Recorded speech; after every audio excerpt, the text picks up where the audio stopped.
And now, another Raw Sports Network presentation.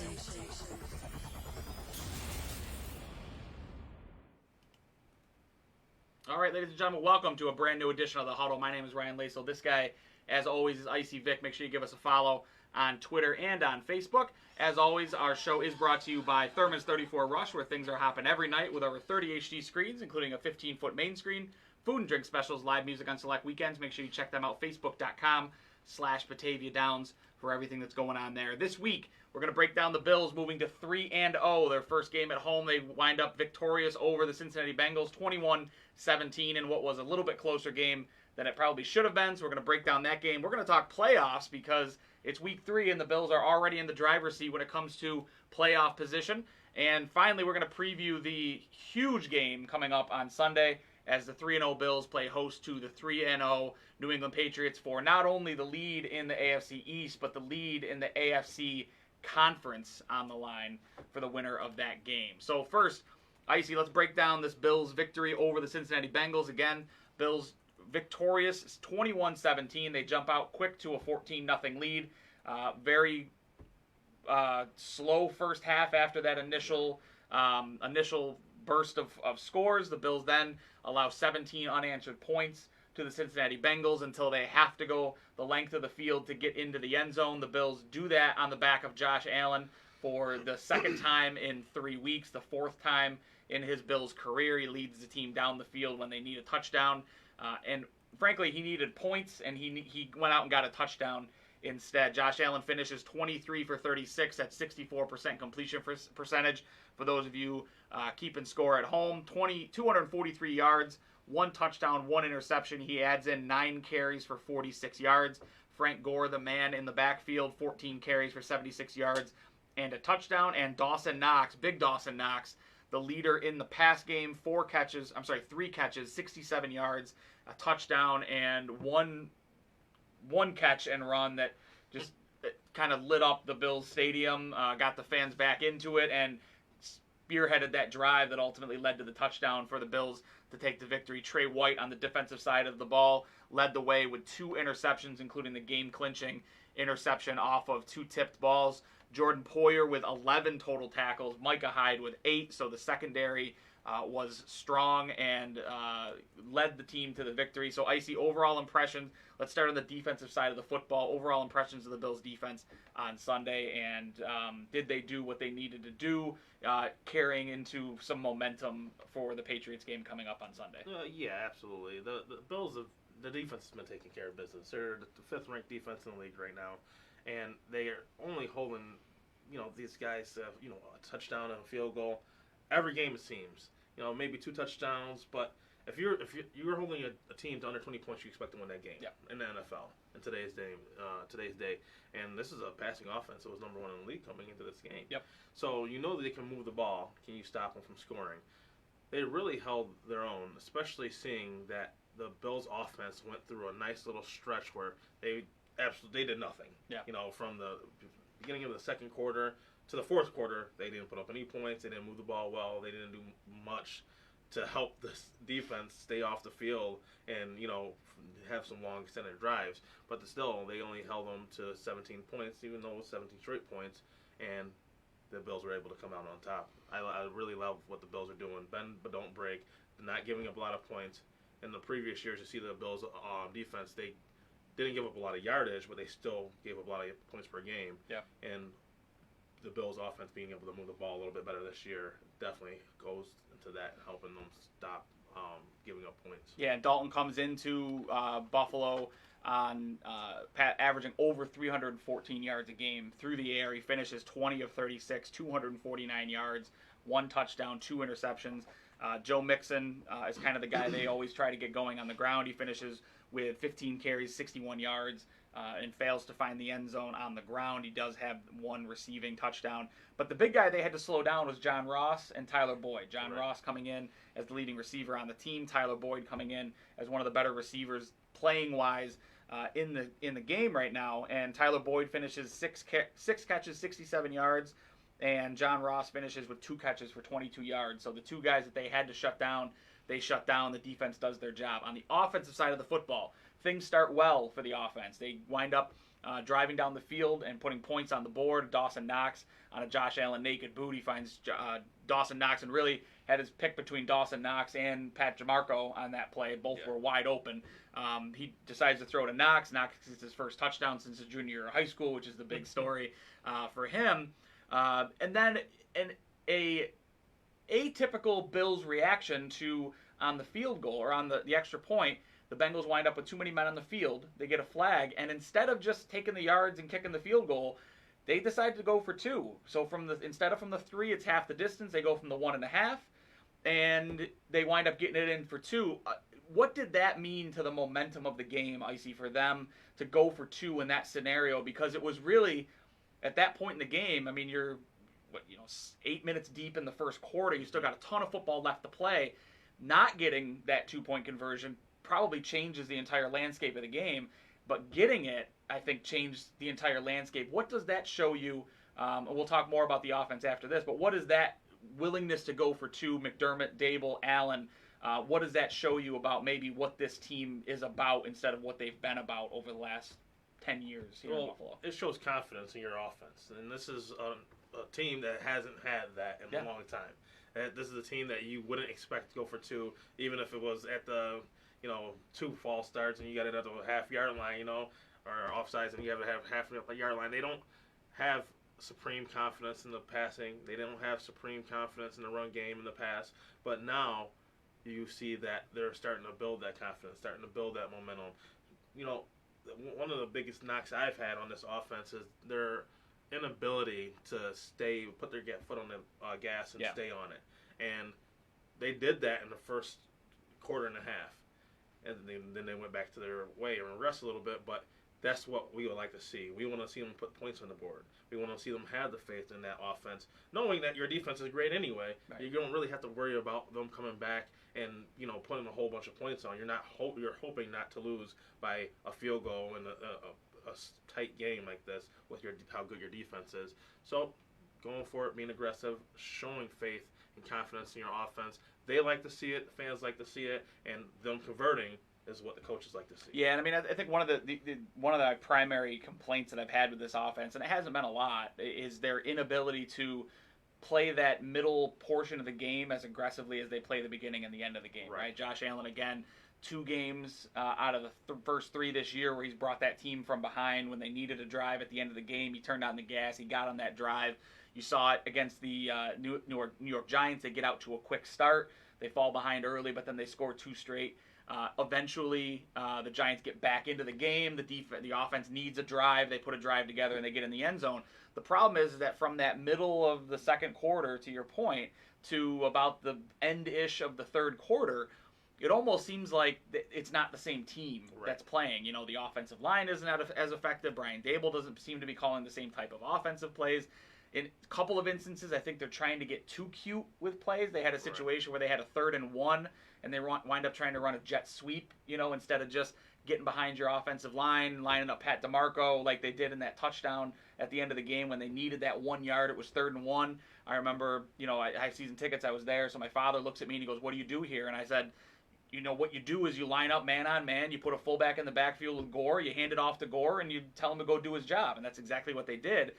Then on 3rd and 1 earlier in the game, they decided to run a jet sweep to Isaiah McKenzie, which was, it's a fine play call for first down or second down. Yeah. But if you need a yard, you don't run a jet sweep where you're handing the ball off, 6 yards behind the line of scrimmage. You just give it to Gore, let him fall forward. Yeah, exactly. Yeah, you give it to Gore or you call Allen's number and you expect those guys to be able to fall forward and get you a yard, right? Yeah. So, the ineffective play calling in that second to third quarter range has concerned me so far. It hasn't hurt the team yet, but they haven't played a team that's been able to capitalize offensively as of yet either. And they're playing that team on Sunday, and we're going to talk more about what that means as they move forward here. But, again, they're going to have to at some point run away and hide on some of these teams because they've got teams on their schedule that can put up points. They're going to have to play Cleveland. They're going to play Baltimore. They're going to play New England 2 more times.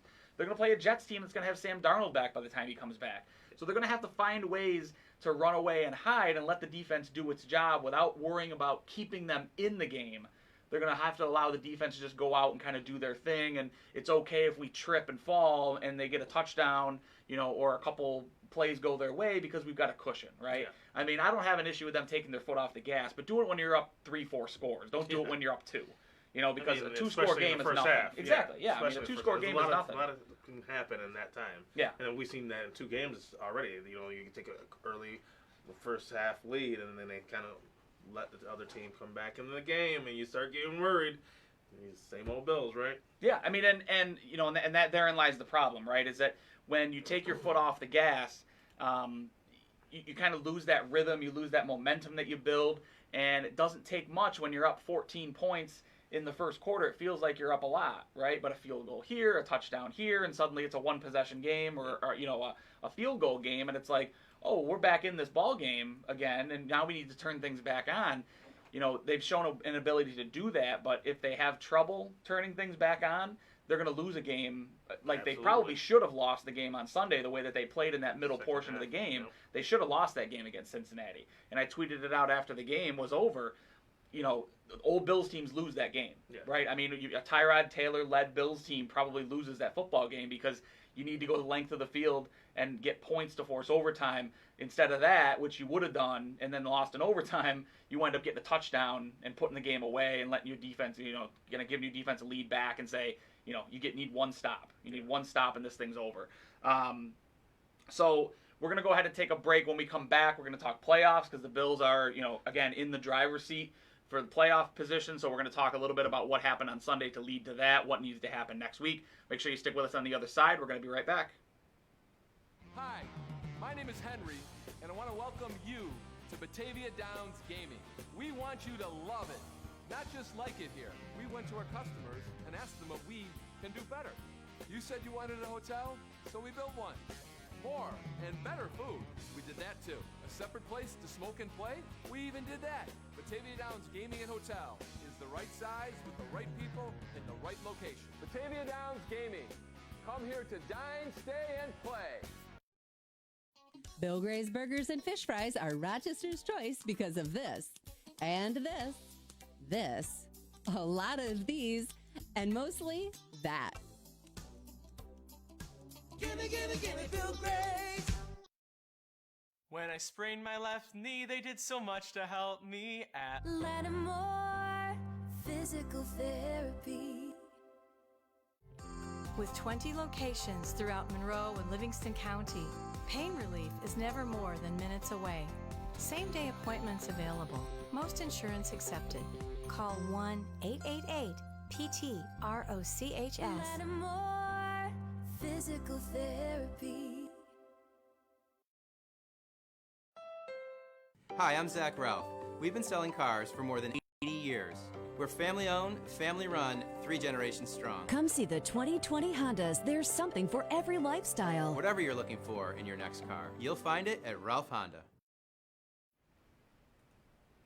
All right, welcome back to the Huddle. My name is Ryan Lasal. This guy's Icey Vick. We're here at the Rock Sports Network studios. Make sure you give me a follow on Twitter at Ryan Lasal _RSN. He is at Icey Vick _RSN. But make sure you follow him also on Instagram at Icey Vick for all kinds of great Bills content. Our sponsor here is Lattimore Physical Therapy. Lattimore currently offers 25 clinics throughout the Rochester area, including nearby locations in North Chi-Li and Gates. More than 50 certified physical therapists have experience in treating most conditions and sports injuries, and in most cases are able to offer initial consultation within 24 hours for your convenience. LattimorePT.com. Make sure you give them a check. Make sure you give them a click if you have any physical therapy needs. So, Icey, we're moving into the segment that we're going to lovingly call playoffs, heading into the next few weeks here, because the Bills officially are in the driver's seat for a playoff berth. It's only 3 games into the season, but they've already got a 2-game lead on the playoff competition. Again, a big game coming up on Sunday against the New England Patriots, but the Cleveland Browns lost, did great things. It seemed like everyone that the Bills needed to lose on Sunday lost on Sunday. The Ravens go down, the Browns go down, the Steelers go down, who's the other team that lost? Obviously the Bengals. The Chargers lost on Sunday. So a lot of those teams, really the only team that's in the playoff hunt along with the Bills is going to be that team that comes out of the AFC South between the Texans and the Colts. Right now it's the Colts in that second place position. So the Colts are in the second wild card. Bills are in the first wild card.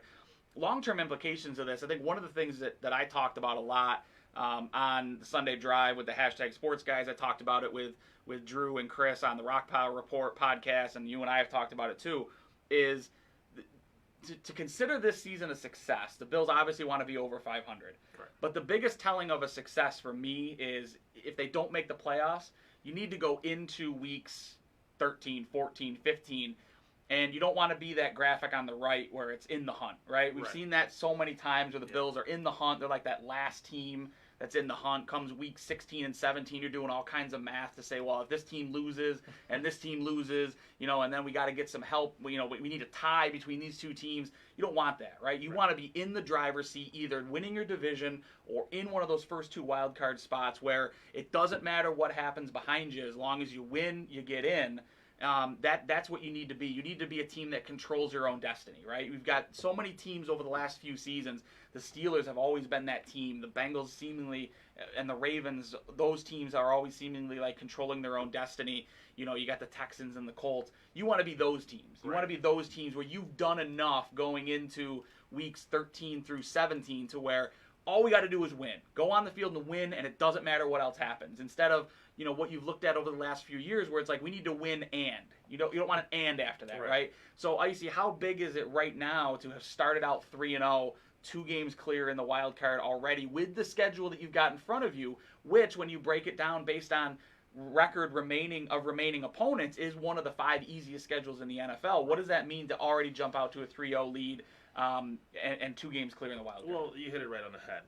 You don't want to be in week 7, 8, 9 and you look and say, oh, we're in the hunt, right? You want to be there controlling your own. You don't want to be destiny. doing math in week 8 right, exactly. already. Yeah. So you're looking at your schedule, and when you go from, let's say, week 7, you got the Patriots and Titans is not a very good team right now. Right. And you have the undefeated Patriots. Even if you lose the Patriots, which is a very winnable game, you still have the Dolphins, who are playing abysmal right now. The Eagles, who aren't playing fantastic. Yeah. The Redskins, who aren't playing fantastic. Redskins are bad this year. Yeah. I watched that game last night. They are a bad football team. team. Ugly. It was ugly to watch. The Browns, who are struggling right now to find their identity. The Dolphins again. Broncos. None of those teams are bad. Broncos are a bad football team. None of those teams scare you, right? Yeah. Then you go against the Cowboys. It's a good Cowboys. That's a good game. That's a good team. But again, it's a Thanksgiving game. Right. It's a short week.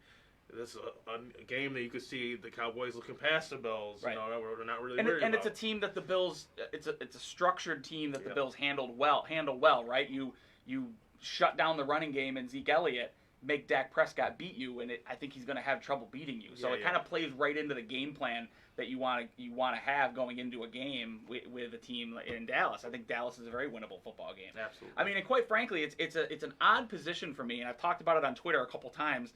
It's an odd position to me to look at the schedule and not be able to go, well, that's a loss. I mean, that's a game they should lose, right? I mean, I look at Baltimore. You see what the Chiefs are able to do to Baltimore. That's a winnable football game. Absolutely. You see the Browns and the start that they've gotten off to, and it's like that's a winnable football game. I mean, even looking at the Patriots, we're going to talk about it in the next segment. They're both winnable football games. I mean, there's nothing walking in where you're going, I just want to stay competitive, right? I mean, and you look at, the Eagles and the Cowboys, games that when the schedule first came out, you were like, okay, we're probably not going to win that football game. Yeah. These are all games that are legitimately winnable, and I never try to be Super Bowl guy, right? But, legitimately, there's not a game on the schedule the Bills should lose. So I'm not going to say they're going to go 16-0 because that's not realistic. But again, find me the game that they're definitely going to lose that you can put in pen right now that's a loss. And I don't think you can do that. And that bodes well for the playoffs because you've got to take care of first your division, as always. Yep. You've already done that by beating the Jets. You're going to beat the Dolphins twice, you would have to assume, with as bad as that football team is. Now you've got a game against a divisional opponent. You take care of the Patriots at home. And now all of a sudden you put the pressure on the Patriots, right? Because now you're leading them with the head-to-head decision. Yep. So you're at 4-0 and 2-0 in the division. They're at 3-1, 2-1 in the division. The pressure's on them because you've got to assume you're going to beat the Dolphins twice. You got to assume you're going to beat the Jets again. From that point forward, Patriots, you got to beat the Bills. Yeah. It's got to happen. And that's it'll be the first time in a very long time that the pressure is on the Patriots to start winning football games in order to win that division. Yeah. And I think that's going to play immensely as we move forward into the rest of this season. So, Icey, any games on the schedule that you look at and you kind of view them, aside from the divisional games, as must-win football games for the Bills coming up on the schedule. I'll be honest with you, Ryan. Every game the Bills play, when you're in a division with the Patriots, it's a must-win game. Yeah. This is a season where we can't just. We have to go back to 2007 when the Miami Dolphins beat the Patriots for the division lead.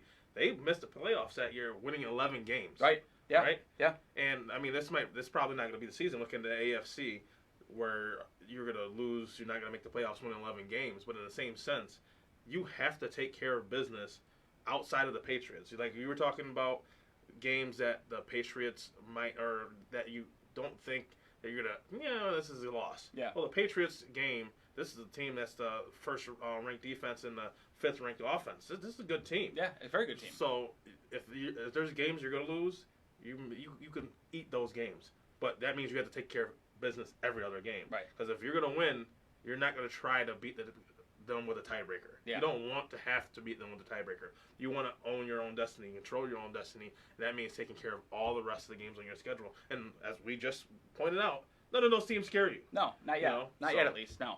All those games are must-wins. You can eat those games against the Patriots if you have to. You want to win those games, but if you have to eat those games against the reigning Super Bowl champs, you can live with that and still win your division, still control your own destiny, still have a first-round bye. Yeah. You got to take care of business. Yeah, I mean, you look at the remaining schedule right now. The Bills have 13 games left. You go 500. You assume 7-6. You know, let's just say that's 500 the rest of the way. You're at 10-6. Yeah. I mean, that's playoffs, and that's not a tall task to go 500 over the last 13 games of the season, right? And if you go, you could legitimately go 10-6, but if two of those losses are to the Patriots, it's wild card. You're not winning the division if you lose 2 games to the Patriots. Mm-hmm. So, that I think those games, obviously, as they always are huge to take back ownership of the AFC East. But you do have games coming up as well against teams that are going to be in that playoff hunt with you, right? Yeah. I mean, the Browns, you've got that game. You've got the Baltimore Ravens game that you're going to be in the hunt with those types of teams. Then Tennessee Titans are another team that always seem to be lingering around. They always seem to finish 9-7. Yeah, and they could wind up stealing a spot from you if you lose games that you shouldn't lose. And right now you're in a position where you shouldn't lose to the Browns. You shouldn't lose to the Tennessee Titans the way that this team is playing. Right. You might lose to the Baltimore Ravens. That's a great football team. That was a great game on Sunday between them and the Chiefs. Lamar Jackson seems to be legit. So that's a game you might lose. But there are games that you shouldn't lose, and that list is becoming longer and longer for the Buffalo Bills, whereas 3 seasons ago we were talking about 4 or 5 teams where it's like you probably should win that football game, but it would be understandable if you don't. Right. Suddenly that becomes, there's 15 teams in the league that you probably should beat, and there's more and more that the Bills are becoming one of the better teams in the NFL, and the best way to see that is you start seeing these power rankings, right? Yep. The Bills suddenly are in the top 10 in a lot of these power rankings. So the team is legitimately good when you start to get that national recognition. And Bills fans can say what they want about the national media and not giving the Bills any respect and not giving the Bills any love. The Bills have not been this good of a football team in a very long time. Yeah. Just because you go 3-1, 4-1, 5-1 to open the team doesn't make you a good football team, right? If you're still getting flags thrown against you where they're iffy calls, if you're still, going into certain places and getting blown out even though you're sitting at 4-1, it's not a good football team. Yeah. This is a legitimately good football team. They're finally getting recognition from the media, but the way to drive it home is to finish the season. You're 3 weeks in. It's nothing's owed to you right now. You got 13 games left. It's easy to say all you have to do, but all you have to do is go 500. Yeah. And you're legitimately in the playoffs. 10-6 gets you into the playoffs in this year's AFC. Absolutely. I have no doubt in my mind that 10-6 gets you in. 11-5 with 1 win against the Patriots may get you a home game in the playoffs. It's very possible that may happen. So we're going to find out Sunday what this team's made of, because this is the first true test. Yep. And we're going to talk next segment. It's the first true test of the Patriots too. So we're going to talk about that next. When we come back, we're going to break down this Patriots game coming up on Sunday and give you our predictions to see if the Bills are going to get things done. Again, make sure you throw your comments in the chat. We appreciate that. We got a couple folks in here already with comments for the Patriots segment, so we'll get to those when we come back. Make sure you stick with us, and we'll have a message, and we'll be right back. Hi, I'm Steve Ralph. We've been selling cars for more than 80 years. Our best values are available right now at Ralph Honda. Come see the 2020 Hondas. There's something for every lifestyle. Whatever you're looking for in your next car, you'll find it at Ralph Honda. Bill Gray's newest tap room at the Port of Rochester is now open. Daddy had surgery and his pain was put to ease. Lattimore Physical Therapy. More for your money, you'll get much greater value. You talk to kind, courteous people who really care. They're so sincere. I recommend them to my family. I recommend them to my friends. They've gone way above and beyond my great expectations. It's Bob Johnson Chevrolet. Bob Johnson Chevrolet. Bob Johnson Chevrolet. Hi, my name is Henry, and I want to welcome you to Batavia Downs Gaming. We want you to love it, not just like it here. We went to our customers and asked them what we can do better. You said you wanted a hotel, so we built one. More and better food. We did that too. A separate place to smoke and play? We even did that. Batavia Downs Gaming and Hotel is the right size with the right people in the right location. Batavia Downs Gaming. Come here to dine, stay, and play. All right, we are back here for the Huddle. My name is Ryan Lasal. This guy's Icey Vick. We are here at the Rock Sports Network studios. Our sponsor for this segment, Bill Gray's Restaurants. Every Tuesday is Great Plate Tuesday at Bill Gray's, just $7.99 for 2 Bill Gray's cheeseburgers on top of home fries and mac salad, loaded with your choice of toppings, including Bill Gray's famous meat hot sauce. Great Plate Tuesday every Tuesday.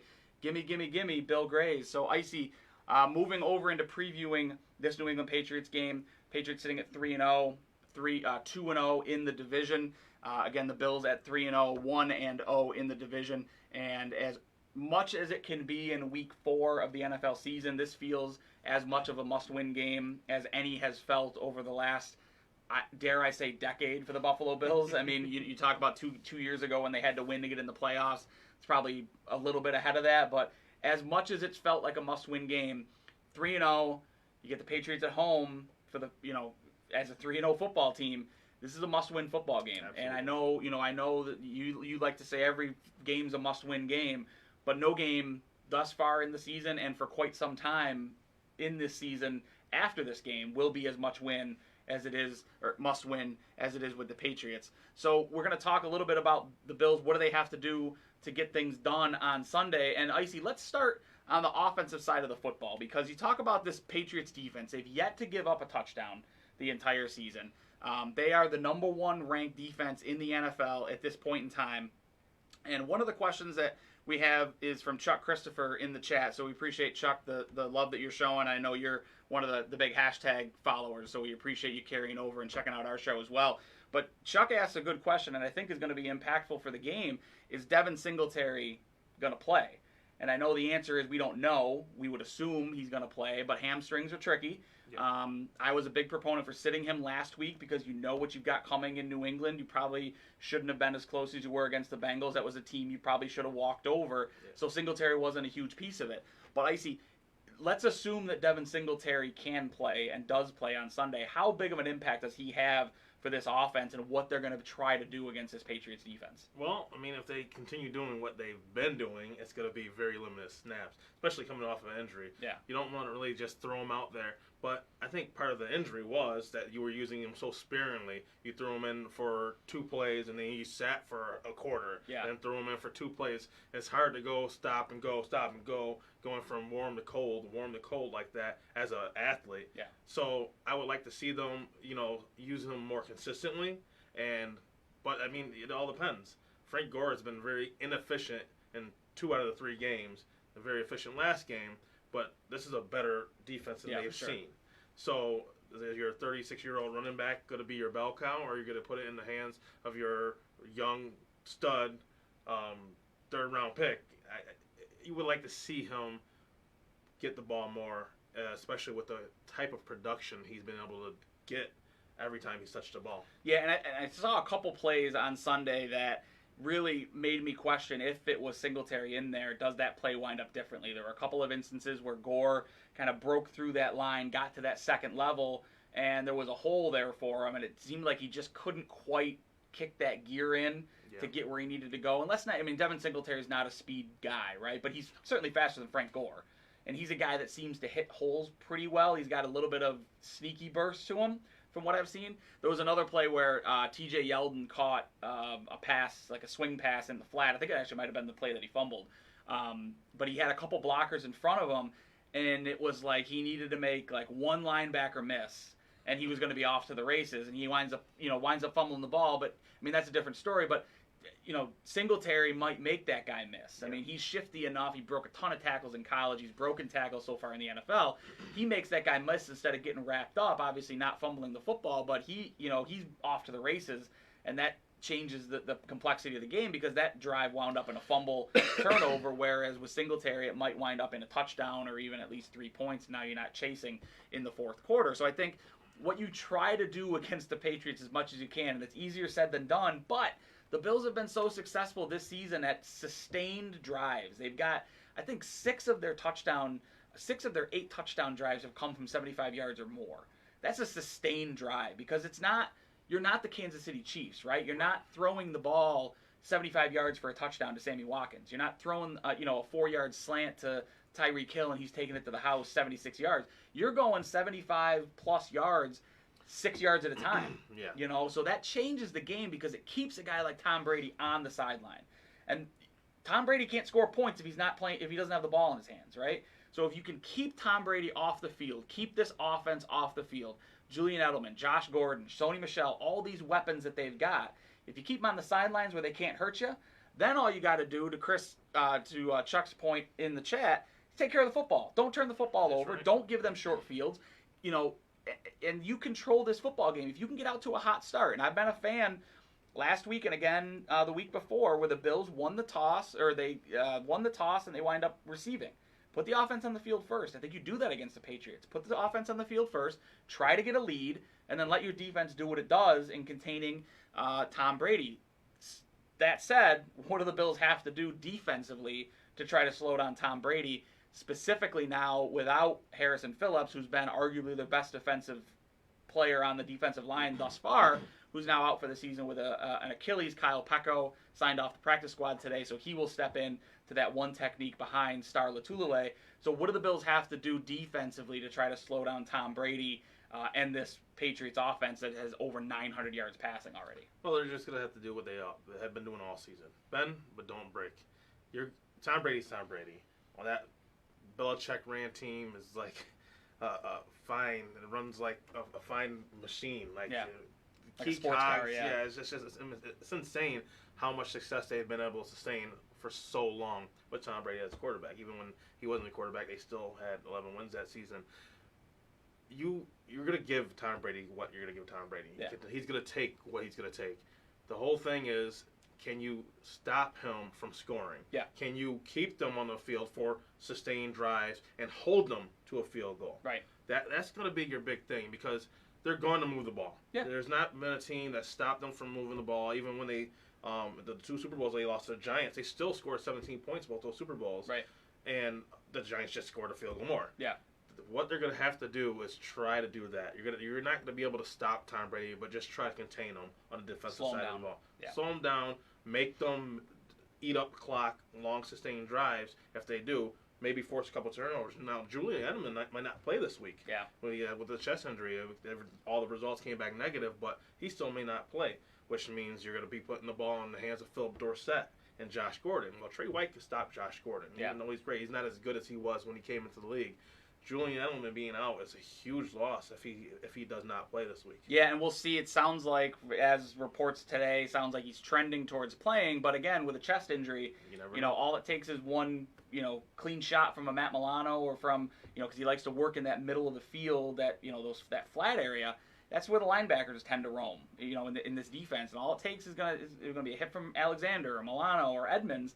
And suddenly he's not feeling so good again in that chest area. So, and I think the key is, Brady's going to get what Brady gets, to your point. Edelman's going to get what he gets. Give it to him.